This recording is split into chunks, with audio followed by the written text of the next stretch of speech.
The high number of U.S. cases is prompting President Donald Trump to extend the social distancing guidelines. For more on that, let's go to CGTN's Nathan King. Joins us live from the White House. So he extended this at last. What does it entail, Nathan? Yeah, I say, what a difference a few days make. And let's face it, this White House has had a heavy dose of reality medicine over the last 24 to 48 hours. Remember, just a few days ago, the U.S. president said he wanted everything open by Easter. That's around April 12th. Well, that's not happening anymore. He's basically saying that the stay-in-place orders, the travel restrictions, although they are guidelines, these aren't orders. Remember, the states have a lot of power over this, to remain in place April 30th. And he's hinting that actually June is really when the U.S. can start getting back to normal. Why the sudden change? Well, you've got to actually thank the coronavirus task force, the health experts, Dr. Anthony Fauci, Dr. Deborah Birx, who basically hinted that we could see between 100,000 and 200,000 deaths in the U.S., even with the current measures in place. And in fact, many models show that higher. That was really sort of jolting to the U.S. president, who said, look, we've got to win this battle. Let's take a listen.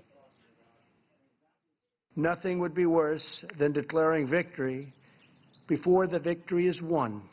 The better you do, the faster this whole nightmare will end. Therefore, we will be extending our guidelines to April 30th to slow the spread. On Tuesday, we will be finalizing these plans and providing a summary of our findings, supporting data, and strategy to the American people. Yeah, states aren't waiting till Tuesday. They know what's happening. Look, we're all looking at New York City quite rightly because, as you said, it is ground zero, Asier. But as you know, neighboring Virginia, Maryland, Texas, Florida, other states are rushing to sort of implement some of these guidelines because they've been behind the ball. And we're seeing cases spark, not just in New York, but also from Louisiana all the way up to Detroit on the Canadian border in Illinois. This is spreading. It's spreading fast. There is community spread all over this country. And while testing is catching up, we still don't know the full extent of this virus. So essentially, the federal government is playing catch up here, and the states are locking things down as quickly as possible.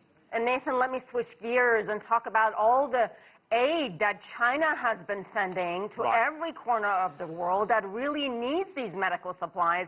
Tell us a little bit more about that. Well, as you've seen all the pictures of Chinese deliveries all over the world. Some of it's aid, some of it's sport. But let's face it, they ramped up capacity during the Wuhan crisis. They were firing on full cylinders, and they're doing that. The big question is what's happening here in the U.S. Operation Airbridge is something you should look out for. There's been a couple of news stories over the weekend. Essentially, Jared Kushner, the president's son-in-law, has been working the phones through to his Asian contacts, and the first of the big flights arrived in New York from Shanghai. Thousands of masks, thousands of gowns, all this sort of stuff. We understand 20 flights this month, 50 up to.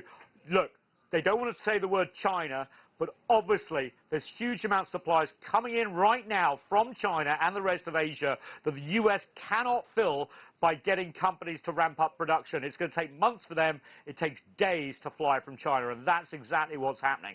All right, Nathan King, live for us at the White House.